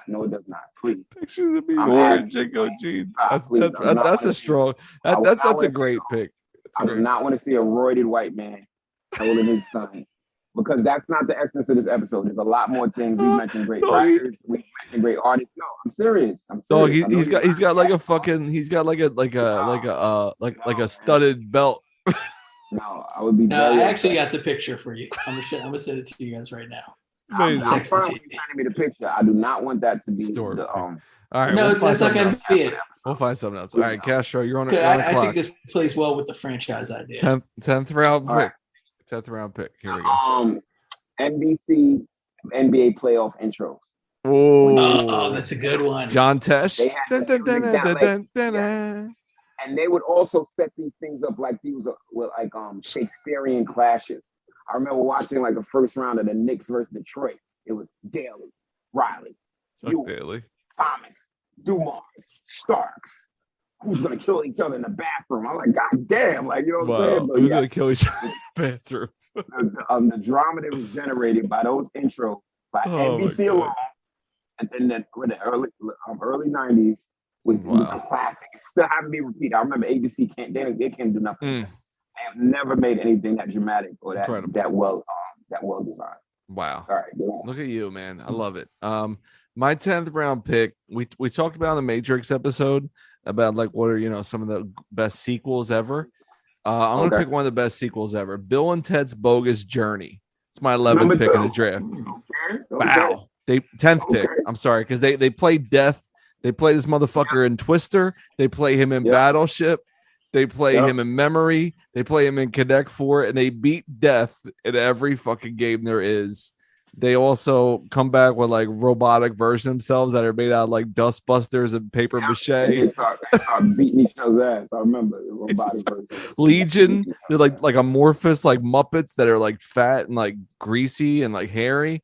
Then like it is absolutely nothing like the original Bill and Ted, and everything is shot with a Dutch angle. It's such a fucking master. They die. They're in the Star Trek scene where they're climbing a fucking cliff. Everything about Bill and Ted's Bogus Journey. Shot at the Dutch angle. The whole movie is like an art house project about the dumbest shit of all time. It's such a high art piece of the 20th century. A producer or four paid for that. Like, that movie was everywhere. Bill and Ted's Bogus Journey. Like somebody put money in up. Like when you XP something, they put money up. And at the very end, the robot Bill and Ted walk on stage and punch evil Bill and Ted and knock their fucking heads off in front of a whole audience. It's incredible. Dude, I watched the newest one. Oh, it's so bad. Did you see the newest one? It's bad. Horrible. I watched it and I woke up early and I started watching it. A half hour into it. So bad. And Eloise woke up and her friend was sleeping over. Right. And they both sat on the couch and they're like, "What the fuck is this?" Dude. And they Keanu's so bad. Kids, but they were just like, they were blown away. They were like, "This was big when you were little." I was like, "Yeah, this was like the biggest movie ever." There's everything. They're like, "What is this?" As good as Keanu is in every Matrix movie, and every movie gets worse, he's still good. Like he's still Keanu. He's so painfully bad in Bill and Ted's whatever reunion special. It's like really sad to watch, right?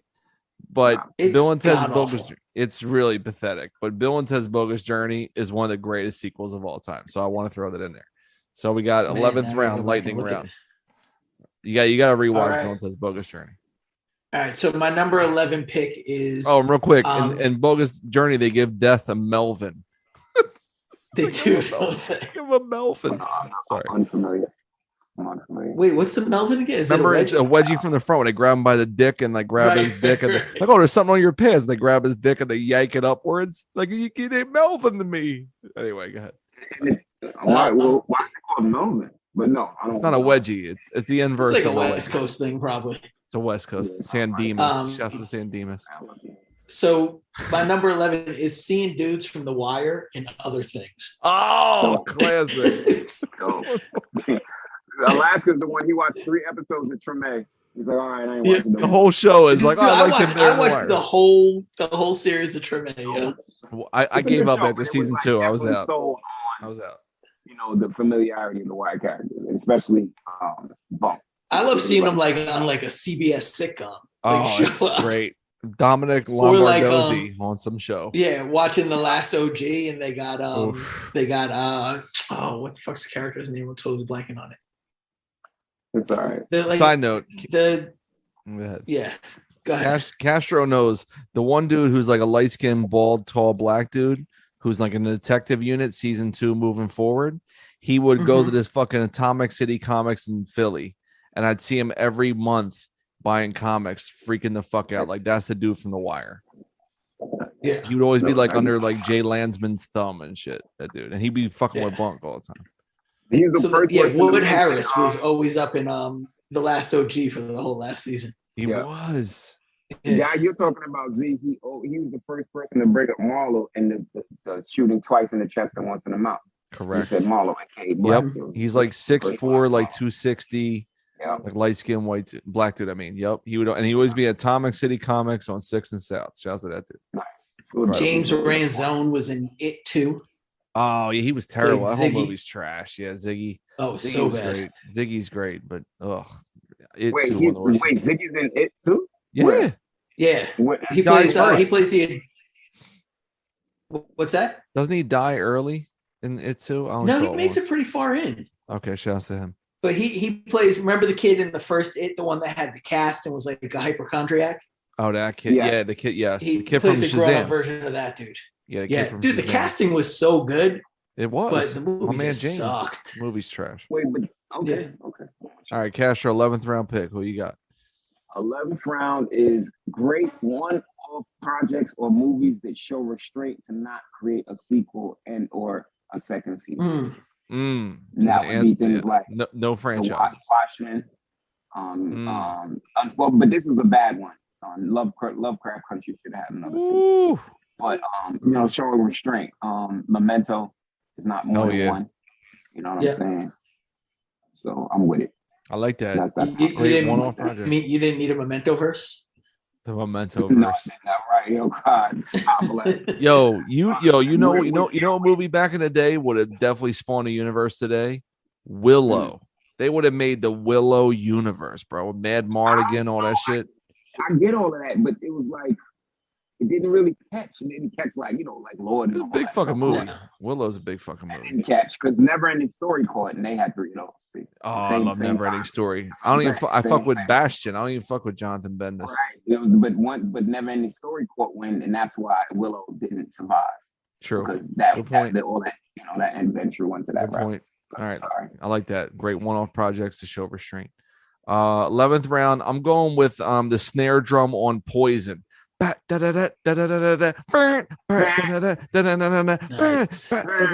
best snare in R&B history is the snare on Poison. I'm going value. I'm going high ceiling. So I'm going with the snare on Poison from Belle Biv DeVoe. Wow, that's a good one. 11th round pick. All right. I'm closing out my franchise with my Brian Scalabrine pick. And this might be a controversial pick. It probably should have been higher in my rotation, but the who would you fuck skit from Supreme Clientele? Lady of Rage or Rod Digger? I remember now. Tyra's forehead big. Yeah, that's with Tyra got a big forehead. Naomi got a big forehead, or Tyra. What is that? Mary or Deborah Cock? Now we talking that shit. Now we talking. They say Deborah Cock, not Deborah Cock. Yeah. Mary or Deborah Cock. When I see you, I'm alone. Boom, right into child's play. Dude. Or even when they do like when they say Missy or somebody else, they start Missy or the Brat. They're like, the Brat got them titties. She looking right. You know what I mean? Missy or the Brat. Oh my god. Who you doing a stick up with? Lady of Rage or Rod Digger? They go, Lady of Rage, she coming through with the Afro Puffs. Tough and tough with the Afro Puffs.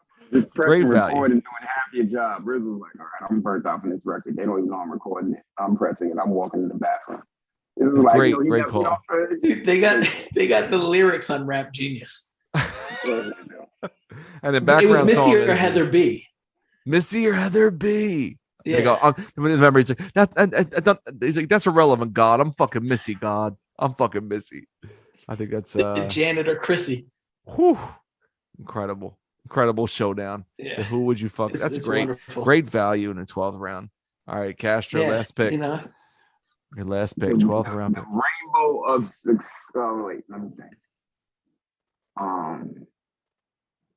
The camaraderie of black men seen from starting with Boomerang and their crew, making it all the way to Atlanta and their 3-man crew. Wait. Now this is like too many things. Wait. It's not really. It's the line. It's a continuum. The lineage. The way that you have the 3-man black man crew where it fits certain categories.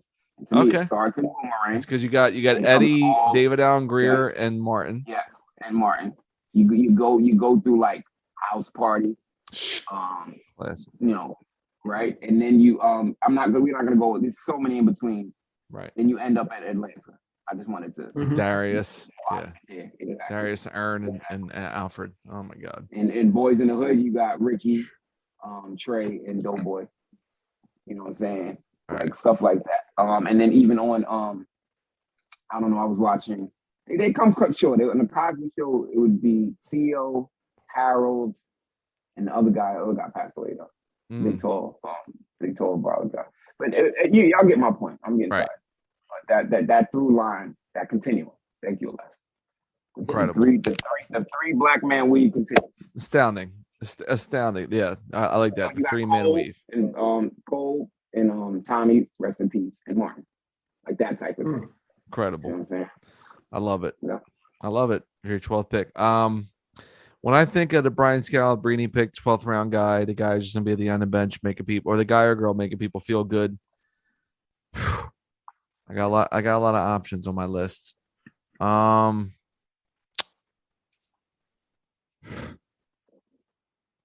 gonna go tater tots, dog. Tater tots. Maybe you feel great. No one ever turned down tater. No one's like, I don't want that shit. No, everyone's like, I'll take that. They're making a comeback too, man. Yo, you know what I do?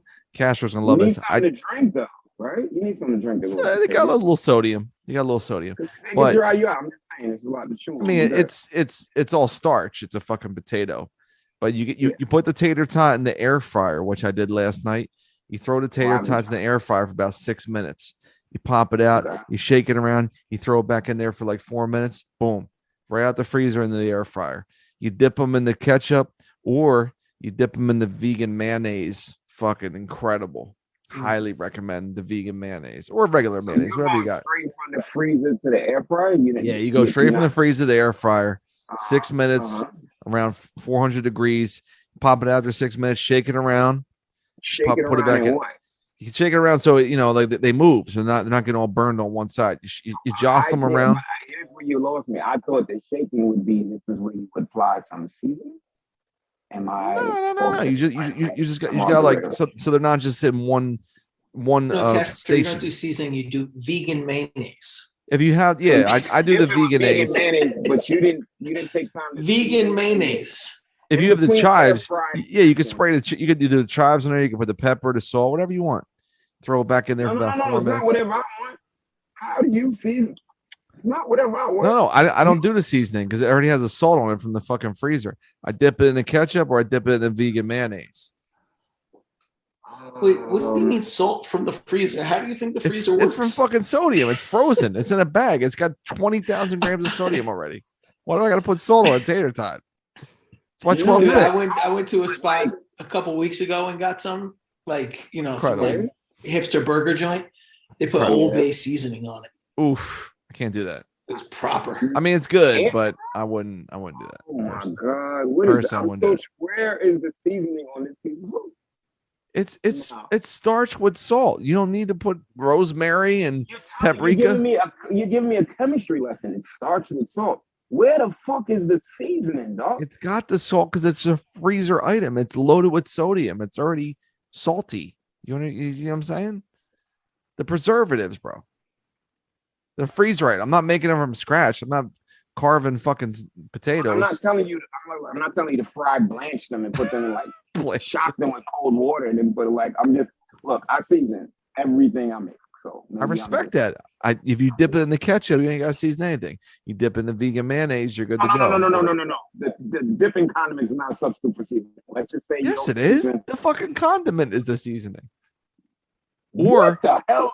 Or if you're an OG at the diner, if you're an OG at the diner, you get the fucking gravy. You dip it in the gravy. Boom. Tater tots with the gravy. You get disco fries, Guido fries. Oof. Dip it in the gravy, bro. Condiments and seasoning? Yeah, what else are they? What are they, a meal? Mustard's a meal? Add-ons. No, it's the add-ons at the end. Whatever. The seasoning is part of the cooking process. I don't season the tater tot. I'm not with that. I don't have any. What am I gonna season it with? Pepper? Paprika? Cornstarch? Arrowroot? What am I putting on? What was this fucking garlic Doom? Powder. Okay, that's a good call. I love the garlic powder. You're right. Take a pinch of adobe if you want. Like you could see now you do your first seasoning, which goes off, then you start that's a good call. You put it in your hand and you just take a pinch and spread. I love it. I see that. You're right. I'm lacking. And you eat my food. All right, so here we go. I'll review the all-purpose, all-time draft for everything. All right, here we go. Team by team, we're wrapping everything up. Alaska's team. He's got the starting five of Sleep. The last 4 episodes is some bullshit Star Wars thing. I mean, I fell asleep again writing it down. Sam Raimi, Good Credit, Hunter S. Thompson. That's the starting 5. Alaska's bench is Fuck You Money, Growing Up in the 80s, the Minor Threat cover of the Monkees, Stepping Stone, Storm King Art Center, pictures of people wearing Jinko jeans. That's my personal. I think that's a high rise of play right there. Seeing Dudes from The Wire and Other Things, and what was Steel? Who would you fuck skit on Supreme Clientele? 12th rounder, great value. Castro's team, we have a starting 5. 92 to 93, Xavier Mcdaniel. Excellent. Back-to-back X picks, by the way. Second pick, Malcolm X's gloved his gloved hand. Third pick, Alaska and Breeze's Hager 18 flow choices. That reminded him of Missy. It reminded me of Destiny's Child. Yes, sorry, Destiny's Child. Barry Sanders' strong decision to walk away before breaking the Russian record. And then Octavia Butler. That's his starting 5. Then we have his bench is Vince Gilligan, the Spike Lee aesthetic, the mid to late 90s Seattle Supersonics with Sam Perkins, Nate McMillan, Detlef Schrempf, Kendall Gill, Drugs, the NBC, the NBA on NBC playoff intro. That's a great one. That's a great one. The great one-off projects that actually showed restraint, didn't expand into universes. Love it. And then the 3-man weave of black men camaraderie on film from Boomerang through television is Atlanta. I mean, that's kind of all encompassing. Incredible value. Thanks for that description. Incredible value. All right. It's your team, brother. My team, my starting 5 is Seinfeld at the center. I got Coffee running point guard. I got Jean-Claude Van Damme doing a split and time cop as my shooting guard. I got my best cereal, Honey Bunches of Oats at the 4. Right, just getting some rebounds, banging down low. And I got Raekwon's vocabulary at the 3. He can just do everything. Raekwon's vocabulary. My 6-man off the bench is Elton John's Tiny Dancer. And then I have Bob James Nautilus. I got Finished Basements. I got Dame Dash and Cameron Clown and Bill O'Reilly. You mad doggy. I got Bill and Ted's Bogus Journey. I have the Snare on Poison. And then just to make everybody feel happy on the bench, to give everybody the high five, I got Tater Tots. Boom. Season to run season. It's all good. So there you go. The all-time. Yes. Yeah, we get the garlic powder, the vegan mayonnaise. I go vegan mayonnaise. That's a good low cholesterol option for everybody out there. I want everybody to live long, so that's my choice. Boom. So that wraps up. Japanese mayonnaise, the QP. Ooh, no, I never had. That's a great call though. I've had it on the sushi, right? The Japanese. A lot of people are starting putting this Japanese mayonnaise in their recipes. It's called like QP, and it gives it some other either it helps with the texture or helps with the taste. But I've seen like all these new recipes the last 2 years. They get your Japanese mayonnaise, and they making you go to like Chinatown to buy the shit. Really? Wow. Yeah, look it up. It's very much prominent in modern cooking. I don't know what the hell was going on because I was trying to do some recipes and I keep looking. I'm like, this one wants this mayonnaise. Like I have to go That's find incredible. it because it's like imperative. Incredible. I don't know what it's doing, but it's definitely in our modern cooking days. Yes, it's amazing. Well, this is the stuff you could only get here in Call Out Culture, from Jinko jeans. Oh yeah. To fucking to Malcolm X's gloved hand in the movie, to Good Credit, to Hersey Hawkins, to Bill and Ted's Bogus Journey. I mean, we this is the essence of the entire show. 125 episodes deep. These are bones. This is the molecules. Incredible. Yes. And for all our Patreon subscribers, this year we started a new little format called One Shots, where one of us just does like a 5 to 10 minute rant on whatever we feel like that wouldn't make a full episode, but you get those for the moment exclusively only on Patreon. So if you fuck with us on Patreon, you're gonna hear me talking about I forget what I talked about, and then Alaska talking about indie rap motherfuckers as tourists they're actually afraid to rap, and then I'm gonna drop another one on I summarized the entire plot of Spider-Man 3 with Tobey Maguire, so that's coming. So there you go. So fuck with us on Patreon, patreon.com/calloutculturepodcast. Twitter, we're out here, calloutcultupod. Instagram. Go to our YouTube, leave a message, or most of our episodes make it to YouTube eventually. True. And go to the iTunes and leave a message on the man. Like Spotify is everybody does Spotify, but go to your iTunes, podcast playlist. Follow us on Twitter. Call out cultists. Call out cult. Right. Call out cult pod. Call out cult pod. Okay. Bong. Follow us there. Follow us on our Facebook. Zilla is a tourist. He casually observes Facebook. I will never be on there, but I'm on TikTok all day, man. Me and Griff. Follow me on TikTok at Zilla Rocket. I got 13 followers. Love TikTok. Love it. I love it. But we are the bastions of our technology. We will not be left behind. So we utilize what we have in front of our faces, and we weaponize what we've learned from our past. Incredible. All right, I'm never gonna be on TikTok. Just not everybody know. Me and Jason Griff on TikTok. NFT. Like, would somebody What's that?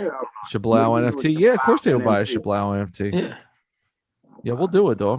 Me and Griff are doing NFT deals, bro. You guys don't even know about this shit. Me and Griff talks about this all day.